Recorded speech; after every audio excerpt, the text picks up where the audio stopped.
Hi everybody, it's only me. I've not been home for a couple of weeks. I thought I'd come on tonight and talk some music. I like to talk about some music. So, there's somebody danging us. Tonight I'm going to talk about Deep Purple.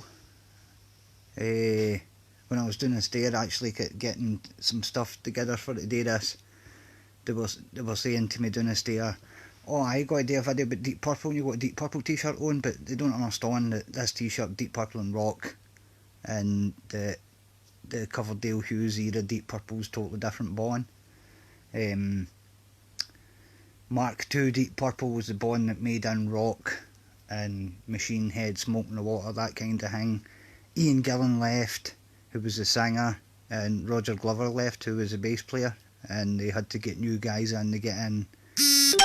World famous singer now, David Coverdale, and a guy who plays the bass called Glenn Hughes that can also sing. I think he's in the Dead Daisies now, and he was in Black Country Communion and stuff. And he's had a kind of Indian summer career because for most of the 80s and 90s he was his head on drugs.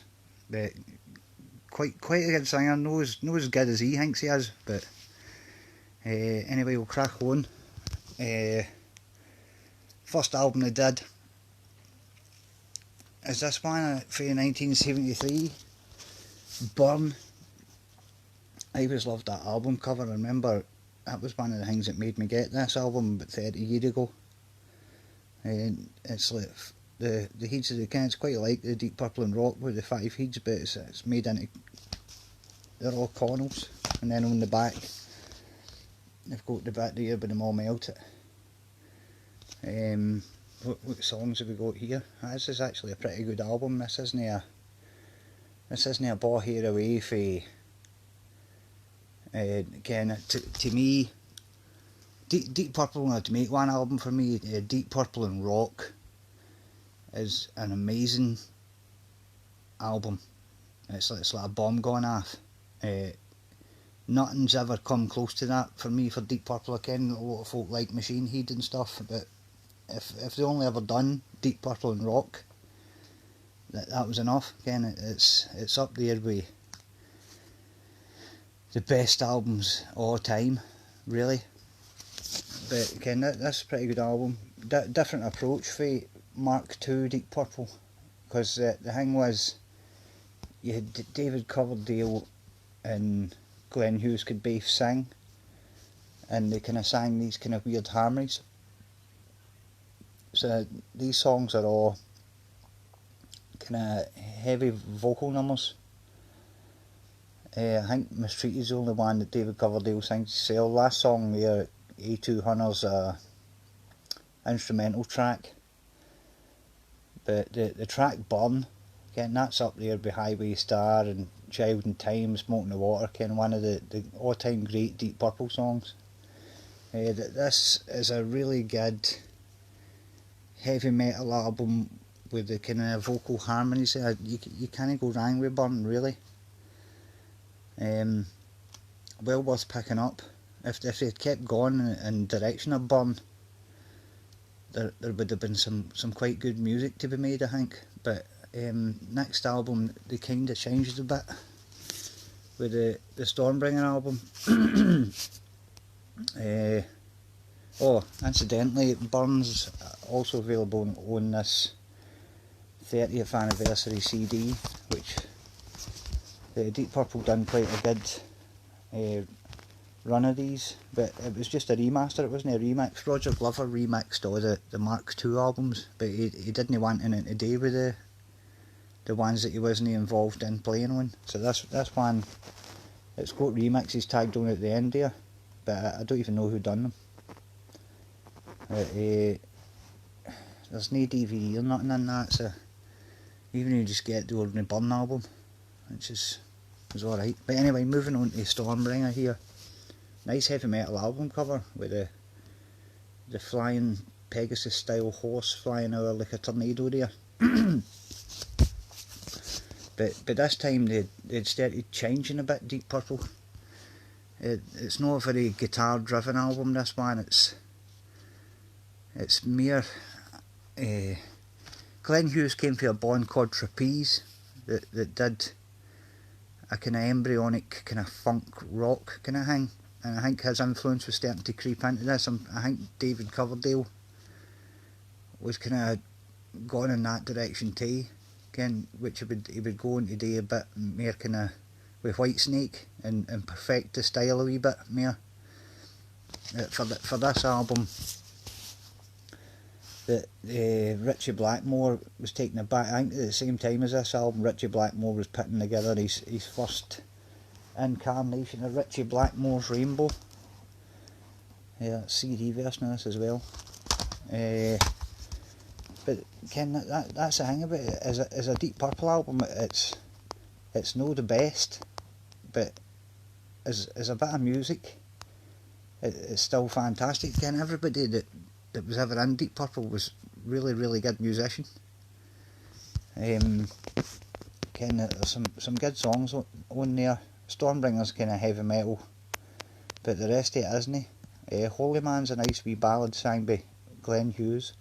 Hold On is like a kind of weird, like a kind of song you could dance to. And the 3 tracks here are just kind of weird, kind of rockers. Highball Shooter, Lady Double Dealer. I think early Whitesnake would go in and play that, and then Soldier of Fortune, which is a David Coverdale, Richie Blackmore song that Whitesnake would do now and again. Glenn Hughes remixed some of the album, but why he did some of it I don't know. Included in the CD version here, there's the original quad mix for the 70s. It says a quad mix, but it's actually in 5.1. That's no a quad mix. A quadraphonic mix should be 4 speakers, no 5.1.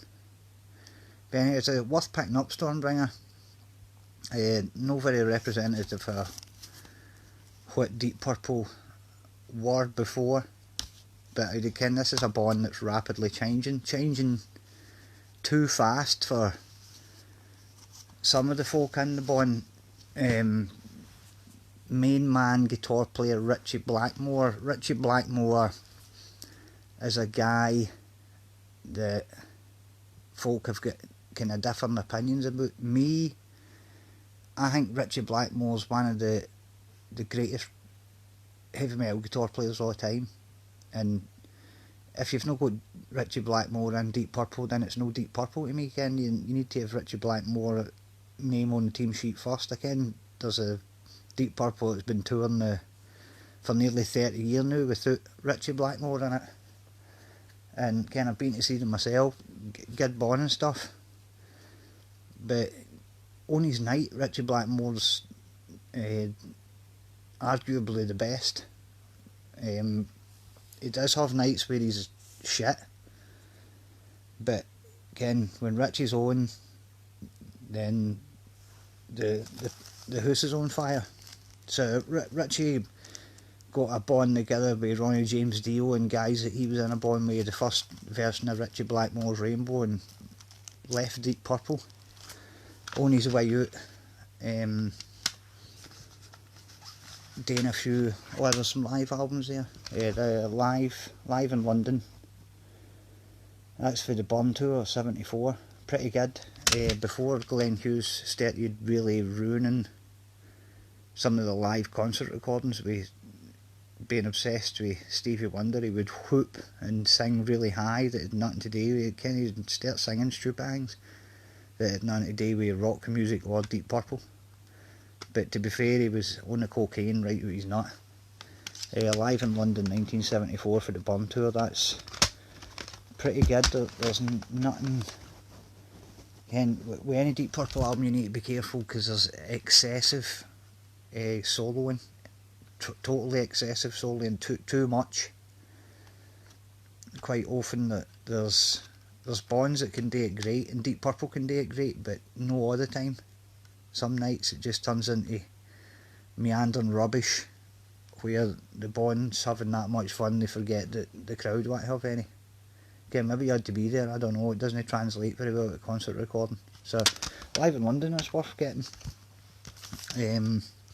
This one, the managers of Deep Purple had the foresight to send a mobile studio out and record Richie Blackmore's last gigs with Deep Purple. And you would think that his last gigs with him wanting to lead the band would be like rubbish, but he's a funny bugger, Richie Blackmore. The bands that have been released, there's this one for Graz. Richie's absolutely on fire. Glenn Hughes is at his drug crazed best or worst, depending on what you think about it.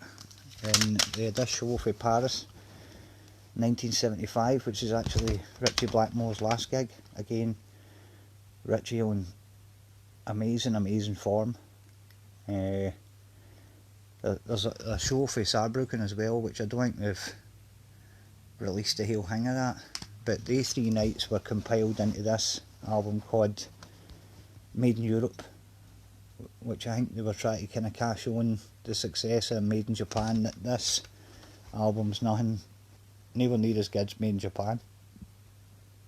Again, you've got stuff like Born and Stormbringer, I was good, but the Mistreated and You Fool No One, long solos, long instrumental bits. And this is actually a Russian one that I got. It's got some bonus tracks on there, but it doesn't actually tell you where they're from. They have David Coverdale singing Highway Star, and he just can't skin Highway Star's an Ian Gillan song. I don't know why they didn't get Glenn Hughes to sing it. David Coverdale, as good as he is, cannot sing Highway Star, and they'd edited some of the stuff on this as well. So Made in Europe used to be kind of essential. Now that the Paris and Graz concerts have been released, this is kind of what would you call it, a kind of white elephant now. Good in its day, but don't really need it anymore. After that they got had to find a guitar player to replace Richie Blackmore, which was pretty impossible, seeing as Richie Blackmore pretty much is Deep Purple. But they set about it. They tried a guy called Clem Clemson, who was in Humble Pie, a really good guitar player, and never cut the mustard, never officially joined the band. But then they were listening to an album by Billy Cobham called Spectrum, and there was a guitar player on it called Tommy Bolin. And the funny thing was, some of the stuff they were listening to on this album Spectrum, they didn't actually realise it, but it was actually a distorted keyboard they were hearing that was played by Jan Hammer. But Tommy Bolin still played some good stuff on it, so they got this Tommy Bolin guy, an American guy, jazz rock guitar player, kind of strange guy to replace Richie Blackmore, who's a kind of very European neoclassical, although influenced by Hendrix, guitar player, whereas Tommy Bolin was this American jazz rock guy that had nothing to do with European classical music. But there they go, they got him in and they made this album called Come Taste the Band. A bit like Stormbringer, this one, it's a good album, but it's nothing to do with Deep Purple. To me, this is actually the prototype Whitesnake album.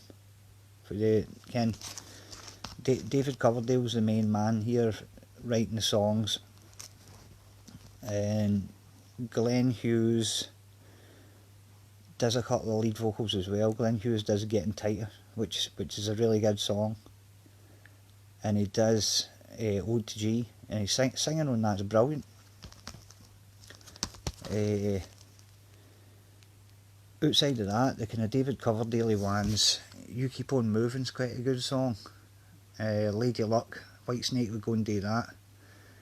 But there's nothing like blockbusting Deep Purple like the one was before. But this version here, this is the one to get, which is kind of 30th anniversary one. It's got the original Martin Birch mix of the album, and the guy who produced Journey and Iron Maiden and stuff, Kevin Shirley, did a remix which is no bad, but again, you can't shine shite, if you know what I mean. No that it's totally shite, but again, there's only so much you can do to remix something to make it a bit better. But come taste the band. It's no bad. It's no Deep Purple and rock. It's not even Burn again. So they went on tour, and the tour was a bit of a disaster because your Tommy Bolin guy had heavy drugs, and Glenn Hughes was heavy into drugs, and you've got John Lord and Ian Pace, who had been in Deep Purple for the start, really wondering what the band was all about anyway. Again, was playing these funky kind of songs with an American guitar player that nothing to do with Richie Blackmore. They could have good nights. Again, this album came out called Long Beach 1976, which before that was a bootleg.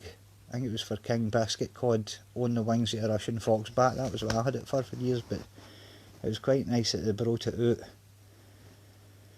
as a kind of official release and cleaned it up a bit. Tommy Bolin would always get a couple of songs in the set, because he had a solo album out at the time called Teaser, which is a kind of cult album.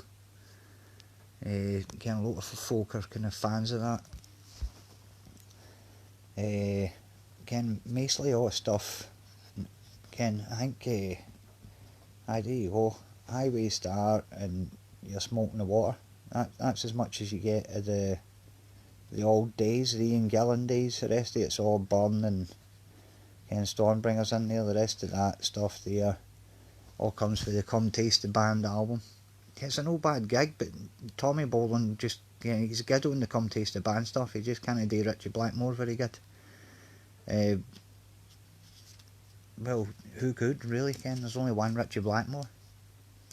And the tour kept going, and it got made and made a disaster, and they ended up doing in Jakarta, doing in Indonesia, where one of the roadies got killed for doing a lift shaft, and they all got flung in jail.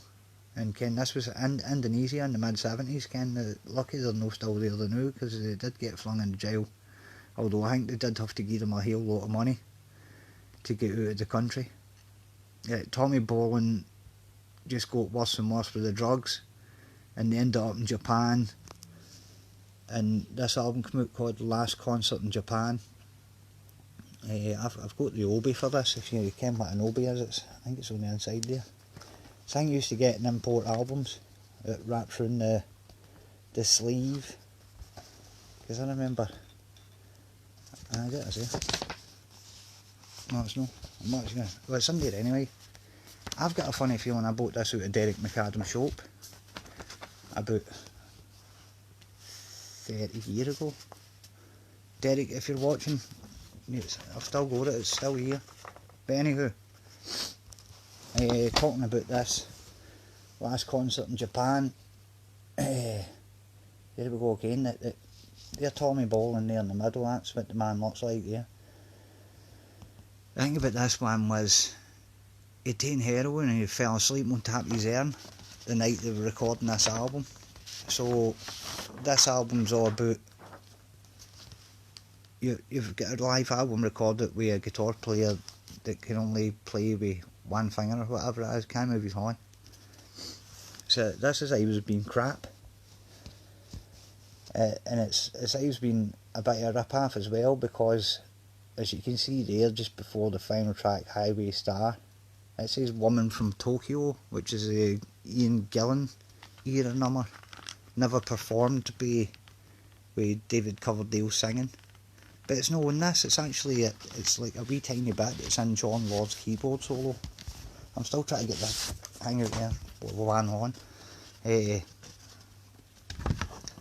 So this is a really piss poor album that the managers released to make a couple of bob out of folk like you and I that would be wanting to buy this kind of stuff. Right, there is a fun it now. There's the over there. I took it off and put it on the inside because it's a pain in the arse. See, it goes around it would go down the sleeve like that. That's what you would get with Japanese imports back in the day. Don't know what they do now. But I had to take that off of there because when you're putting it in and out of your record thing, then it would get broken. But that's an interesting wee bit of... Aye, there's some stuff here. Look, there's Deep Purple live in Japan. Pace Ashton and Lord's Malice in Wonderland album. It's a bit of a strange one, and made in Europe. They avoid at all costs, even though it's got a nice kind of version of Tommy Bolin's Wild Dogs. Avoid. I think that's just a bit... Oh, hang on a minute. There's a couple of live videos for this version of the Born as well. Deep Purple live in California, 1974. This was on the Burn tour at the California Jam, massive show. Co-headlined Deep Purple and Emerson, Lake and Palmer. There's footage for Black Sabbath and stuff available for this gig, and a massive gig, 300,000 folk I think it was, and definitely worth a watch to see this version of Deep Purple at the top of their game. Also worth watching to see Richie Blackmore caving one of the telecameras in, because Deep Purple had it in their contract that they were going at sunset, but for some strange reason the thing ran early. Ken played these kind of things with hundreds of bonds on them, but they never run early. I don't know how it ran early, but they wanted Deep Purple to go on before it got dark. Richie Blackmore looked to sell in a caravan and says, no, we've got a contract that says we go on when it gets dark. So eventually he went on, but he wasn't happy, which means he played really good. And at the end of the night, I think the cameraman was too near him or something. He ended up like putting his guitar through the camera, and then later on when they're doing this big meandering space trucking, he loaded his amp up with something to make it blow up, but he put too much in it, and he near enough blew his tail off the stage. You can actually see him checking to see if his hair's on fire, and so that's quite funny. But aye, that's definitely well worth getting. And also worth getting is this. It's a double DVD, Phoenix Rising it's called. The last concert in Japan for some reason was also filmed on 16mm film, which was cleaned up. Ken, for what the music's worth, the picture's brilliant. To see that version of Deep Purple, Ken, with Tommy Bolin playing and stuff. And the other thing that's in it is, the other disc is a documentary talking about the end of the 70s Deep Purple, 1975, 76, whenever it was they finished up. There's some nice wee things on the inside of that as well, nice wee books. So if you can pick that up, because it's a nice interview with, it's only John Lord and Glenn Hughes that are in it. Again, Glenn Hughes, never know whether to believe what he's saying or no, but John Lord, again, if you want to hear somebody talking about Deep Purple, it might as well be John Lord, because he was there the whole time when this was happening anyway. And that's worth getting. But anyway, that's Coverdale Hughes' Deep Purple era. I was going to actually do Ian Gillan's Mark II Deep Purple, but I'll leave that for another day. I'd maybe need an extra 10 minutes to do that one, because I've got a few more albums and stuff. But anyhow, I'm going to bugger off. We're into December now, and kind of dark nights, they're cold outside. Again, it's pretty crap. I'm lucky I've got a cup of tea here, and I'll probably maybe go and listen to a wee bit of Deep Purple before I go to my bed, because talking about it's put me pure in the mood for it. So enjoy the rest of the night. Thanks very much if you watched this. I hope it wasn't too boring.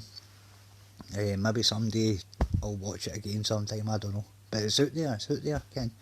Maybe someday somebody will be like, hey, where do I get started with Coverdale Hughes Deep Purple? And somebody will say to them, your Uncle Ernie will sort you out, right? I need to go, right? Have a nice night and I'll see you after. Right, bye.